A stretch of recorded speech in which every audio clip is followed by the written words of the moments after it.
একই বুথের ৩৭০ জনকে এসআইআর এর শুনানিতে ডাকা হয়েছে, আর এর জেরেই ক্ষোভে ফুঁসছে গোটা এলাকার মানুষ। ঘটনাটি গলসি বিধানসভার অন্তর্গত কাকসার জাটগড়িয়া এলাকায় ১৩ নম্বর বুথের। ঘটনাকে কেন্দ্র করে চাঞ্চল্যের সৃষ্টি হয়েছে এলাকায়। বুথের মোট ভোটার সংখ্যা রয়েছে ১২৬০, তাদের মধ্যে ৩৭০ জনকে ডাকা হয়েছে। কিন্তু ক্ষুব্ধ মানুষের দাবি, তাদের গ্রামেই জন্ম, বাপ ঠাকুর দ্বারাও একই গ্রামেই জন্ম, এখন তাদের বিপাকে ফেলার চেষ্টা করছেন নির্বাচন কমিশন। শেখ মনিরুল তাদের গ্রামের বাসিন্দা, বলেন তাদের নাম রয়েছে ২০০২ সালে ভোটার তালিকায়। তাদের মতো গরিব মানুষের এখন ৩০ কিলোমিটার দূরে শুনানি কেন্দ্রে যেতে হবে। ইচ্ছাকৃতভাবে নির্বাচন কমিশন তাদের বিপাকে ফেলেছে। তারা এর বিরুদ্ধে বৃহত্তর আন্দোলনের পথে নামবেন। প্রথম থেকেই যোগ্য ভোটারদের নাম বাদ দেওয়ার চক্রান্ত করছে। আমাদের নেতা অভিষেক বন্দ্যোপাধ্যায় সুস্পষ্ট ভাষায় বলেছেন, যদি কোনো যোগ্য ভোটারের নাম বাদ যায় তাহলে বৃহত্তর আন্দোলনের পথে হাঁটা হবে। ২০২৬ বিধানসভা নির্বাচনে মানুষ যোগ্য জবাব দেবে। এই যে অত্যাচার হচ্ছে, আমাদের যোগ্য নির্বাচকদের ভোটার লিস্ট থেকে নাম বাদ দেওয়ার চক্রান্তের শিকার হচ্ছেন অনেকে। এমনই অদ্ভুত এদের আচরণ। এই বিজেপি শাসিত কেন্দ্রীয় সরকারের মনোনীত নির্বাচন কমিশন লাগাতার চেষ্টা করে যাচ্ছে বিজেপির নেতাদের উদ্ধৃত যত সংখ্যা বাদ দেওয়ার নিদান দিয়েছেন ওনারা। তার প্রথম নজির আমরা দেখেছি দুর্গাপুরের বুকে, যারা ২০০২-এর তালিকাভুক্ত যেসব নির্বাচক ছিলেন তাদের নাম বাদ দিয়ে পোর্টালে তোলা হয়েছে। এরকম অসংখ্য ভোটারের আমরা দেখেছি ২০০২-এর তালিকার সঙ্গে তুলনা করে। সেখানে ৯টা বুথেই আমার দুর্গাপুরে দেখেছি ৩০০ জনের নাম বাদ দিয়েছেন, এবং এতে ম্যাপিংয়ের অনেক পার্থক্য হয়ে যাচ্ছে। দ্বিতীয়ত, অকারণ এই ভোটারদের যারা প্রজিনী তারা বিপদে পড়ছেন, তাদের অন্য নথি জোগাড় করতে হচ্ছে।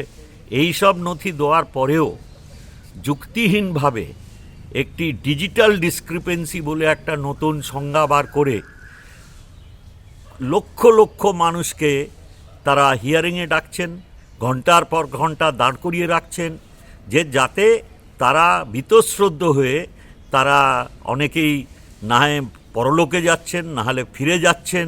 এগুলো মজা হচ্ছে, সার্কাস হচ্ছে। তারপরে যেসব নথি নিচ্ছেন তার রসিদ দিচ্ছে না। আমাদের সর্বভারতীয় সাধারণ সম্পাদক এবং মাননীয় লোকসভার নেতা শ্রী অভিষেক বন্দ্যোপাধ্যায় যখন মুখ্য নির্বাচনী কমিশনারের সঙ্গে এবং অন্য অন্য কমিশনের সদস্য দুজনের সঙ্গে সাক্ষাৎ করলেন, তখন উনি এই ব্যাপারে ওনাদের কাছ থেকে তথ্য চেয়েছিলেন, কর্ণপাত করেনি। এখন সুপ্রিম কোর্ট বলেছে এর যুক্তি এবং তথ্য তোমরা আগামী সোমবারের ভেতরে এখানে দাও। 15 দিন সময় চেয়েছিল। কেন? তালিকা তো তোমরা তৈরি করেছো, আবার সেটা দিতে তোমাদের 15 দিন সময় লাগবে কেন? আরও কারচুপি করবে? তো এই মানুষ বুঝুক কেন্দ্রীয় বিজেপির সরকার কিভাবে নির্বাচক বাছার চেষ্টা করছেন, যে নিজেদের পছন্দ মতন মানুষকে সরকারে বসাবেন বলে।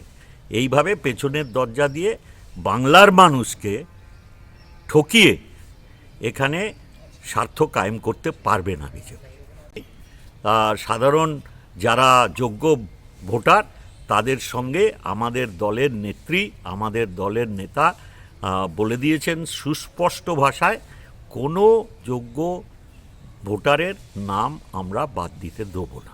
আজকে 4:30-র সময় মিটিং ডেকেছেন, ইআরওর কাছে প্রতিবাদ জানানো হয়েছিল। এরা তো মানে ধর্মীয় বিভাজন এখন ভোটার লিস্টে নামিয়ে নেওয়ার চেষ্টা করছে। শুধু জাটগড়িয়ায় নয়, আরও অনেক জায়গায় তারা সম্প্রদায় দেখে লোক সব ভোটারদের, তালিকাভুক্ত ভোটারদের ডেকে পাঠাচ্ছেন, অন্য নথি চাইছেন, কোনো নথিরই রসিদ দিচ্ছেন না। এরপরে বলবেন যথেচ্ছ নাম বাদ দিয়ে বলবেন এরা কেউ দেয়নি নথি। এ তো মিথ্যাচার হচ্ছে। এর বিরুদ্ধে আমাদের বিচার ব্যবস্থার ওপরে আমাদের শ্রদ্ধা আছে। সর্বোচ্চ ন্যায়ালয়ে আমাদের তৃণমূলের তরফ থেকে আমাদের প্রতিবাদ করা হয়েছে, সেই কেস চলছে এবং আগামী সোমবার পরবর্তী শুনানি হবে, যেখানে নির্বাচন কমিশনকে নির্দেশ দিয়েছে এইসব বুজরুকির কারণ কি সেগুলো ব্যাখ্যা করতে হবে ওদের। আমরা ছাড়ব না। আপনি কি জটিল কিছু সমস্যায় ভুগছেন, সমাধান পেতে চান? যোগাযোগ করুন প্রখ্যাত জ্যোতিষ ও তান্ত্রিক মনসারাম ভট্টাচার্যের কন্যা মনসা কন্যার সাথে। প্রখ্যাত জ্যোতিষ ও তান্ত্রিক মনসা কন্যা হাওড়া জানবাড়ি ও হাতিবাগানের নিজস্ব মন্দিরেও বসেন। যোগাযোগ 9830106967 আর 9239655323।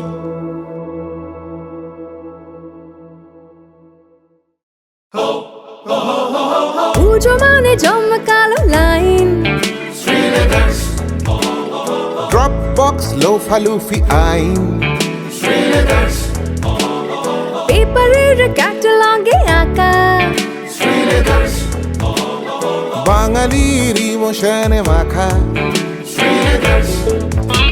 এ ভরসা কি উপায়, জার্নি পায়ে পায় পৌঁছে দেবে ঠিক ডেস্টিনেশন। বিশ্বমান শ্রীলেদার্স, খাঁটি দাম শ্রীলেদার্স। শ্রী লেদার্স, হাওড়া ময়দান।